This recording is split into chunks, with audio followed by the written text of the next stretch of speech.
बच्चों, कैसे हो आप सभी। आशा करता हूँ आप सब ठीक होंगे।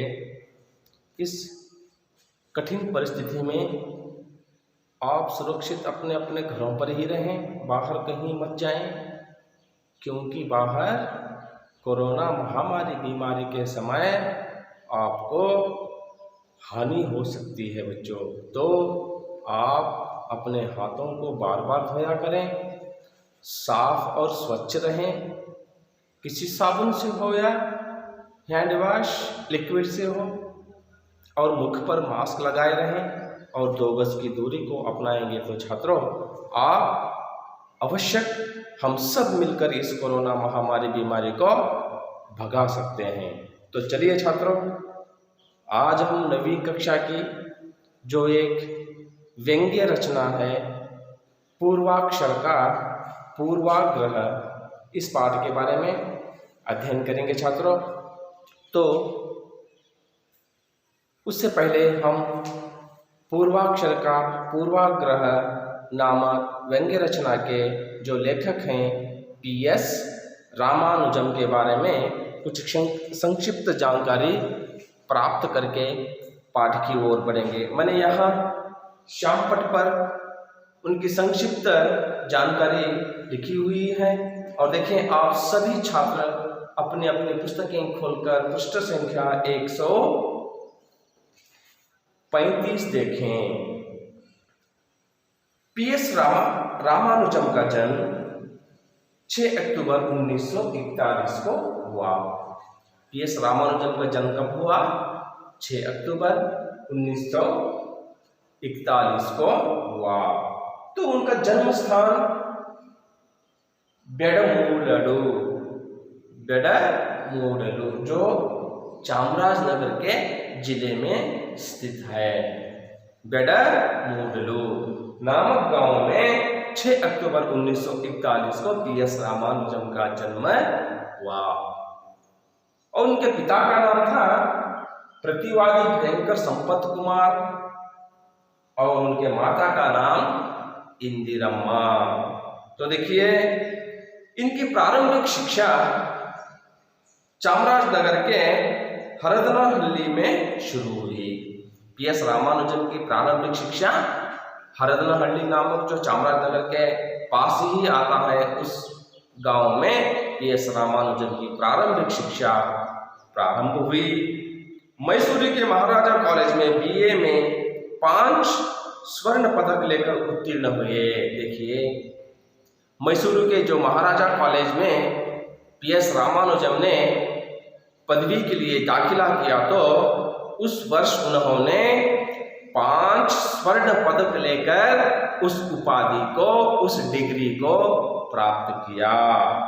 संस्कृत में उन्होंने PhD और D.Litt की उपाधि प्राप्त की।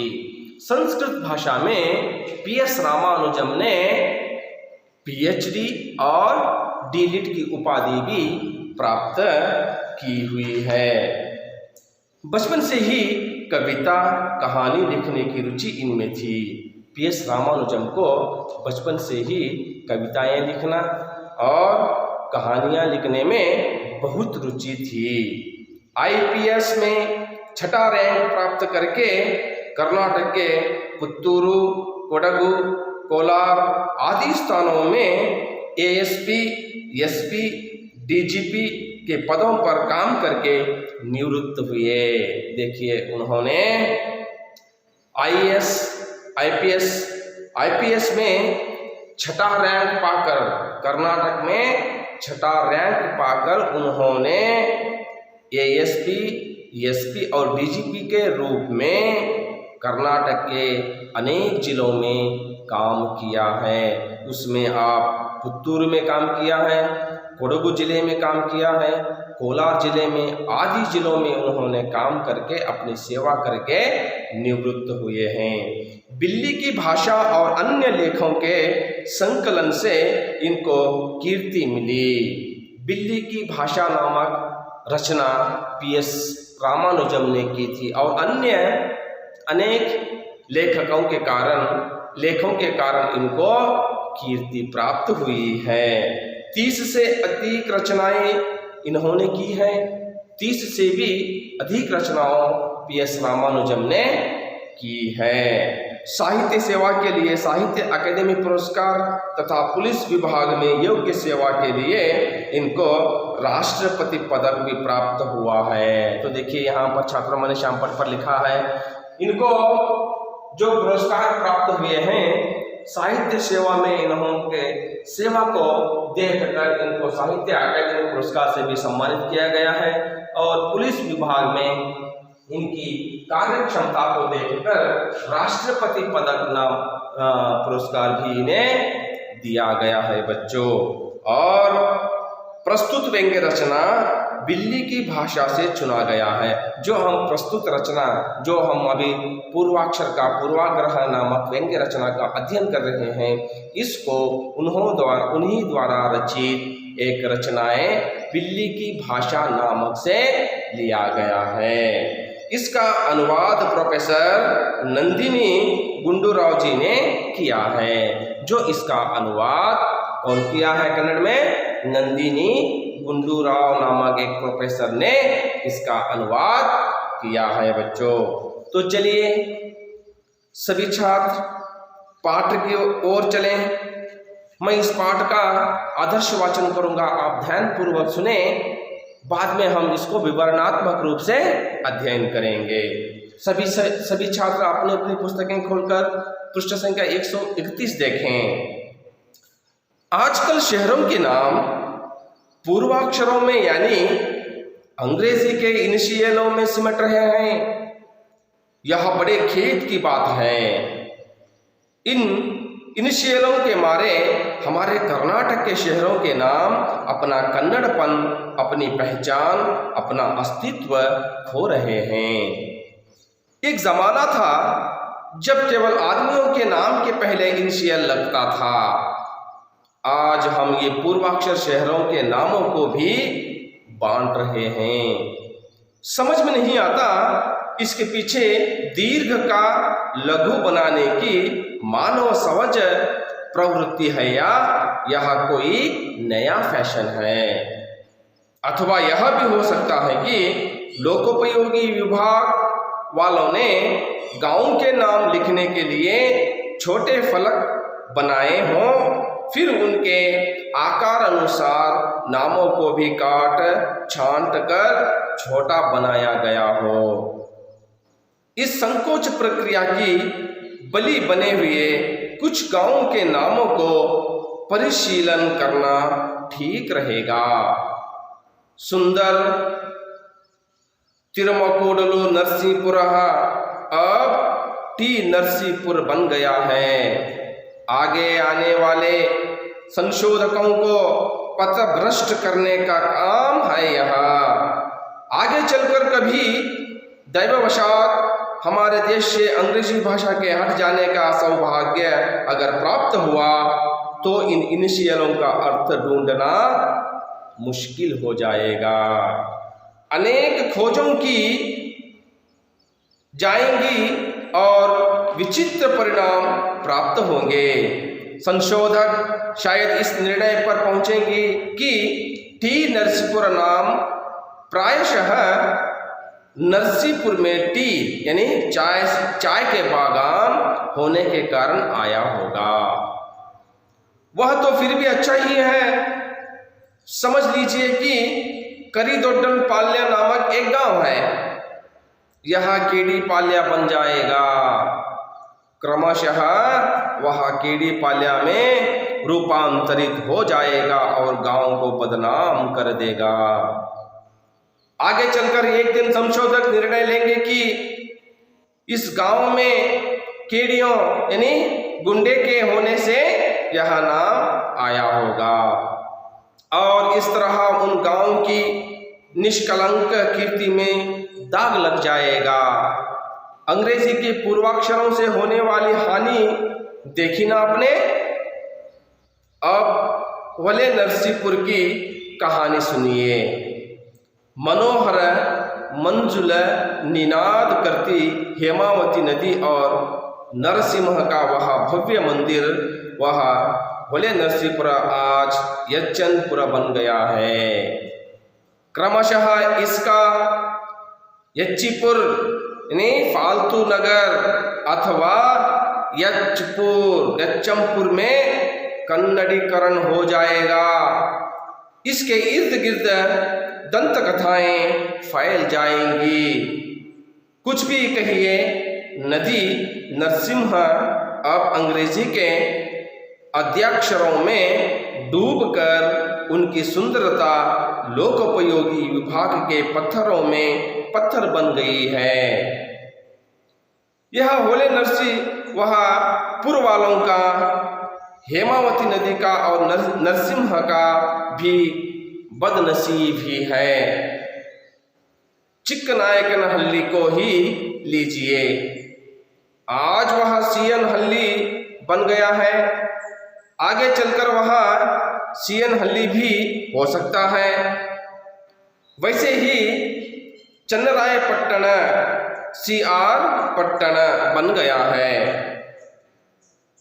हेग्गड़े देवनाग कोटे यचड़ी कोटे बना है। इन प्रदेशों पर जिन जिन नायकों ने, राजाओं ने, देवताओं ने राज किया था, उन सबको पूर्वाक्षरों में छिपा देना पड़ा ही दर्दनाक विषय है। काल मुद्दन दोड्डी आज के यम दोड्डी कहलाता है। पता नहीं अब श्रवण बेलगोल SP गोला बन जाएगा, विजयपुर वीपुर बन जाएगा। 2-3 शब्दों से बने नामों में पूर्वाक्षरों के प्रयोग से ह्रस्वीकरण हो जाता है।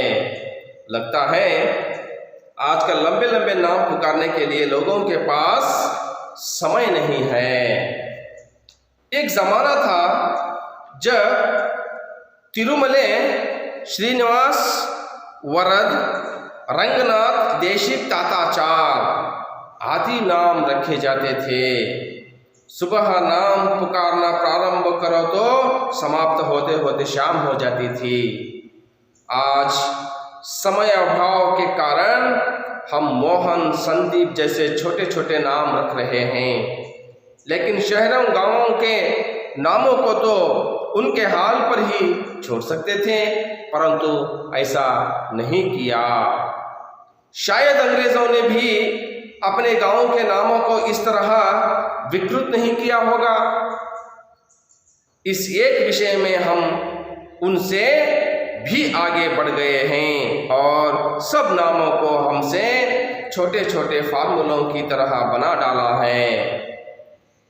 इस नाममय संसार में छूटो है या जग वाले सिद्धतानुसार हम उनके आद्य नामों को अदृश्य बना रहे हैं। मुझे लगता है व्यवहार में आसानी लाने के लिए आगे चलकर हमारे सारे व्यवहारों में इसी तरह की रस्व अभिव्यक्ति का स्टाइल चल पड़ेगा। उदाहरण के लिए अगर कोई कहे कि मैंने एक संकल्प किया है, उसके लिए टीडी जाकर VC के दर्शन कर आऊँगा, तो हमें आश्चर्य में नहीं पड़ना चाहिए। इसका अर्थ यह होगा कि तिरुपति देवालय जाकर वेंकटाचलपति के दर्शन कर आऊँगा। उसी तरह अगर कोई कहे कि यम कोटे जाकर CR स्वामी से मिलकर आऊँगा, तो हमें उलझ में नहीं पड़ना चाहिए। इसका मतलब यह है कि मेलुकोटे जाकर चलुवराय स्वामी से मिलकर आऊँगा। वैसे ही अगर कोई आस्तिक महाशय कहे कि VG स्वामी का अभिषेक करना है, तो समझना चाहिए कि वेणुगोपाल स्वामी का अभिषेक किया जा रहा है। हमारा बिलिगिरी रंगन बेट्ट तो BR हिल्स बनकर पूरा अंग्रेजी हो गया है। उसमें वास्तव्य करने वाला रंगनाथ स्वामी भी आर्यन स्वामी बन गया है। आप DR दुर्ग जानते हैं? वही अपना देवराय दुर्ग। वहाँ दो स्वामी जी रहते हैं, एक हैं YN स्वामी और दूसरे BN स्वामी, यानी योग नरसिंह स्वामी और भोग नरसिंह स्वामी। नरसीपुर में GN स्वामी रहते हैं, यानी गुंज नरसिंह स्वामी। अत्यंत मनोहर सुंदर वृंदावन गार्डन्स वाला कृष्णराज सागर आज नीरस KR सागर हो गया है। इसका लघुकरण वहीं पर नहीं रुका है, वह KRS बनकर अंग्रेजी वर्णमाला के 3 अक्षरों में सिमटकर अपनी पहचान ही खो बैठा है। यह भी हमारा दुर्दैव है कि श्रीरंगपट्टण SR पट्टण बनकर रंगनाथ स्वामी आज RN स्वामी बन गया है। व्यक्तियों के नामों का इन इनिशियलों में छुपना तो ठीक है, पर गांव के नामों के लिए उसकी जरूरत नहीं है। यह तो सरासर अन्याय है। व्यक्तियों के नामों के लिए इस प्रकार रस्वीकरण आवश्यक है, नहीं तो कोई किसी को पुकार नहीं सकेगा। अपने नाम के पीछे कुल का नाम, गांव का नाम, बाप का नाम आदि सब कुछ लगा लेने वाले का इस देश में नाम लेकर पुकारना एक महासाहस बन जाता है। ये बड़े बड़े नाम याद रखकर पुकारते पुकारते शाम हो जाती है। पूरी तरह से व्यक्तिगत होने पर भी इस संदर्भ में एक घटना के बारे में कहने को जी चाहता है। मैं IPS उत्तीर्ण होकर आगे की पढ़ाई के लिए माउंट अबू की शिक्षा अकेडमी में गया था। पहले दिन हम सबको एक कतार में खड़ा कर एक अफसर हम सबके नाम लिखने लगे। हम बकायदा मैदान में ही खड़े होकर नाम बताने लगे। सबको अपना नाम, पूरा नाम बताना था, यानी पूर्वाक्षरों का विस्तार कर बताना था। इस तरह नामों को बताना प्रारंभ हुआ। पहले ने अपना नाम महेंद्र नारायण सिंह बताया, दूसरे ने देवव्रत बंद्योपाध्याय, ऐसे ही चल रहा था। मेरी बारी आई। मैंने एक ही सांस में आबाद गति से अपने PSN पूर्वाक्षरों का विस्तार कर प्रतिवादी भयंकर संपत कुमाराचार्य रामानुजम बताया। उस अफसर ने क्षण भर के लिए मुझे गर्दन उठाकर देखा और तीक्ष्ण स्वरों में दृढ़ता पूर्वक कहा, मेरे ऑफिस में आकर इसे लिख जाना।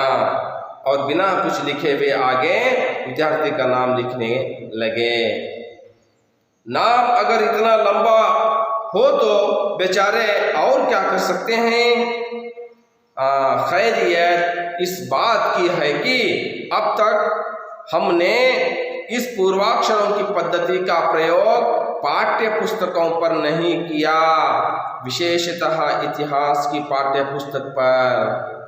अगर ऐसा कुछ हो जाए तो राणा प्रताप सिंह RP सिंह बन जाएगा, औरंगजेब ये जेब बनेगा और समुद्रगुप्त यश गुप्त हो जाएगा। चंद्रगुप्त C गुप्त और अमात्य राक्षस ये राक्षस बनेगा। पुलकेशी P केशी और मयूर वर्मा यम वर्मा बनेगा। इस तरह से नामों के अर्धभाग इनिशियलों में छिपने ही जा रहे हैं।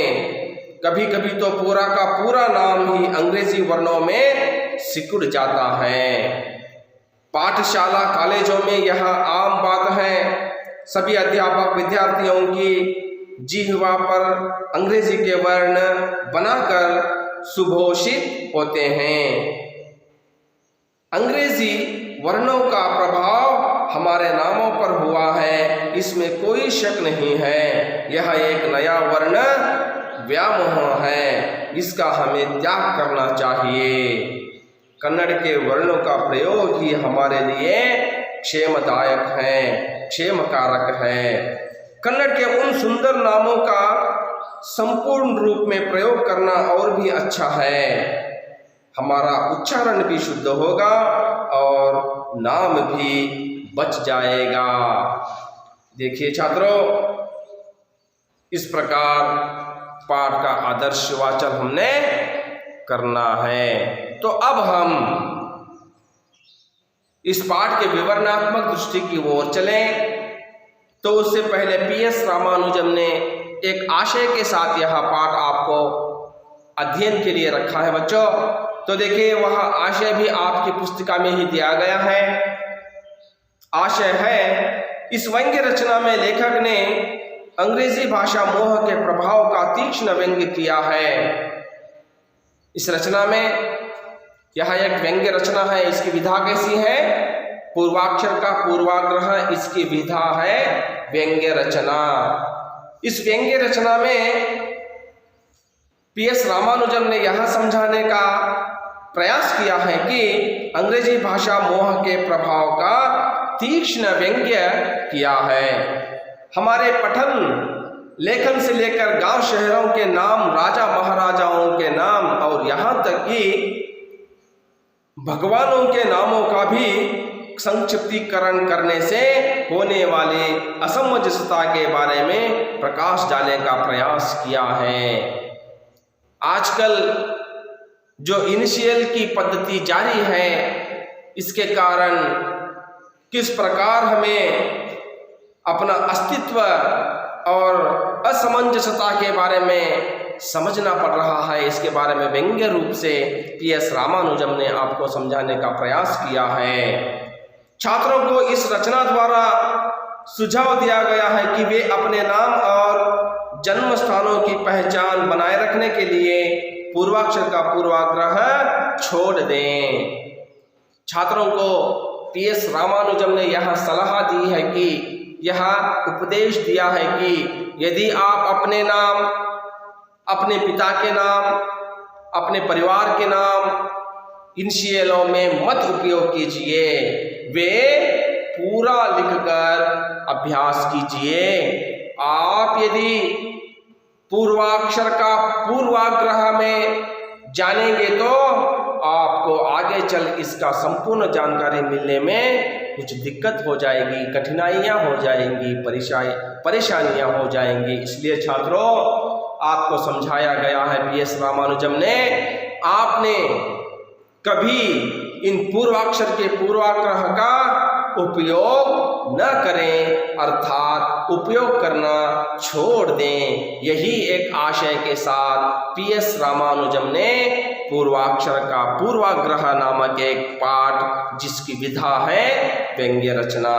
तो चलिए छात्रों, आज हम विवरणात्मक रूप से इस पाठ का, इस व्यंग्य रचना का विवरण देखेंगे। सभी छात्र ध्यान से अपनी पुस्तकें देखें। जब मैं विवरणात्मक देता रहूंगा तो तब सबका ध्यान मेरी तरफ रहे। आजकल शहरों के नाम पूर्वाक्षरों में यानी अंग्रेजी के इनिशियलों में सिमट रहे हैं। आप देख सकते हैं, आजकल जो शहरों के नाम हैं, उन नामों को आज हम पूर्वाक्षर की पद्धति में बदल रहे हैं। यह बड़े खेद की बात है, यह तो बड़ी खेदनीय बात है। बहुत बुरी एक पद्धति है जो पूर्वाक्षर के पद्धति में शहरों के नामों को बांटा जा रहा है। इन इनिशियलों के मारे हमारे कर्नाटक के शहरों के नाम अपना कन्नड़पन, अपनी पहचान, अपना अस्तित्व खो रहे हैं। इन पूर्वाक्षर के पद्धतियों से, अंग्रेजी इनिशियलों से हमारे कर्नाटक के कन्नड़पन, कर्नाटक की पहचान और कर्नाटक का अस्तित्व ही खो रहा है।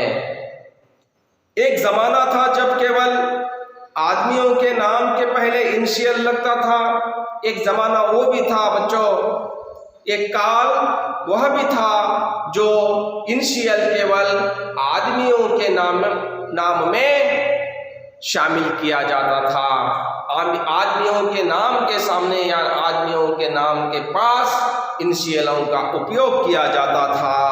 आज हम ये पूर्वाक्षर शहरों के नामों को भी बांट रहे हैं। तो आज लोगों ने व्यक्तियों के नामों के साथ साथ शहरों के नामों के साथ भी पूर्वाक्षर का उपयोग करना फैशन कर लिया है। देखिए समझा रहे हैं PS रामानुजम। समझ में नहीं आता इसके पीछे दीर्घ का लघु बनाने की मानव सहज प्रवृत्ति है या यह कोई नया फैशन है। स्वयं PS रामानुजम को ही समझ में नहीं आ रहा। कहते हैं लोगों की यह आदत क्यों पड़ गई। शायद ही व्यक्तियों के ह्रस्व नाम दीर्घ नाम पुकारने में कोई उन्हें दिक्कत आ रही होगी, इसलिए उन्होंने दीर्घ को ह्रस्व बनाने का फैशन बना लिया हो, या और कहते हैं कोई नया फैशन उन्होंने निकाल लिया हो। और बताते हैं अथवा यह भी हो सकता है कि लोकोपयोगी विभाग वालों ने गांवों के नाम लिखने के लिए छोटे फलक बनाए हों, फिर उनके आकार अनुसार नामों को भी काट छांट कर छोटा बनाया गया हो। और एक कारण भी हो सकता है बच्चों, लोकोपयोगी इलाकों जो विभाग है उन्होंने जो शहर के नाम लिखना है, जो बड़े बड़े शहरों के गांवों के नाम होते हैं, शायद उन्हें छोटे छोटे फलक बनाए होंगे। उन फलकों में उन गांवों के नाम लिखना उन्हें दिक्कत आ रही होगी, इसलिए उन्होंने गांवों के नामों को छांट कर पूर्वाक्षर में बदल दिया। यह भी एक पद्धति हो सकती है, उनका एक आदत हो सकती है। और देखिए इस संकोच प्रक्रिया की बलि बने हुए कुछ गांवों के नामों को परिशीलन करना ठीक रहेगा। शायद ही व्यक्ति की फैशन हो या व्यक्ति को दीर्घ नाम पुकारने में दिक्कत हो, इन सभी कारणों के बावजूद हम कुछ शहरों के नामों जो पूर्वाक्षर के बंधी में बंधे हुए हैं, उन नामों को आपके सामने बताना उचित रहेगा बच्चों। तो देखिए सुंदर तिरमरा कोडलू नरसीपुरा आप टी नरसीपुरा बन गया है। देखिए जितना सुंदर उसका नाम था तिरमरा कोडलू नरसीपुरा, जो उस गांव का पूरा नाम है, तो आज हमने उसको क्या बना डाला, पूर्वाक्षर का उपयोग करके टी नरसीपुरा बना डाला बच्चों। और आगे आने वाले संशोधकों को प्रतिभ्रष्ट करने का काम है यहाँ। हमने तो बना लिया तिरमड़ा कोडलू नरसीपुरा नामक टी नरसीपुरा नामक बना लिया, तो आगे आने वाले संशोधकों आगे आने वाले लेखकों को यह दिक्कत हो जाएगी कि इस गांव का नाम टी नरसीपुरा किस कारण से आया, क्यों आया, यह टी इनिशियल क्या है, इसके बारे में उन्हें बहुत ही परेशानी होगी। और आगे चलकर कभी दैववशात हमारे देश से अंग्रेजी भाषा के हट जाने पर सौभाग्य अगर प्राप्त हुआ तो इन इनिशियलों का अर्थ ढूंढना मुश्किल हो जाएगा।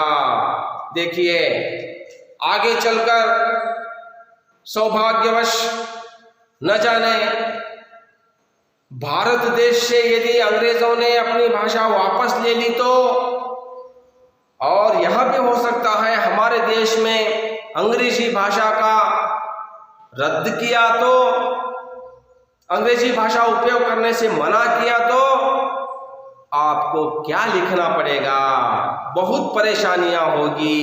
इसलिए अनेक खोज की जाएंगी और विचित्र परिणाम प्राप्त होंगे। तब आप अनेक प्रकार के खोज करेंगे, तलाश करेंगे, खोजबीन करेंगे, तो अभी भी आपको इसके बारे में क्या हो जाएगा, गलत परिणाम ही मिलेगा, सही परिणाम आपको नहीं मिलेगा। संशोधक शायद इस निर्णय पर पहुंचेंगे कि टी नरसीपुरा नामक प्रायशः नरसीपुर में टी यानी चाय के बागान होने के कारण आया होगा। अंतिम रूप में संशोधकों ने इस परिणाम पर आएंगे, इस निर्णय पर आएंगे कि शायद इस गांव में टी के बागान अधिक होंगे, इसलिए इस गांव का नाम टी नरसीपुरा शायद आया होगा। देखिए आप, तिरुमला कोडलू नरसीपुरा गांव जाकर क्या बन गया, टी नरसीपुरा बन गया बच्चों। इसलिए हमें पूर्वाक्षर का उपयोग करना छोड़ देना है। तो आप इस पैराग्राफ को 5 मिनट के लिए मनोवाचन कीजिए, मन में पढ़ लीजिए। आगे की हम पिछली कक्षा में अध्ययन करेंगे बच्चों।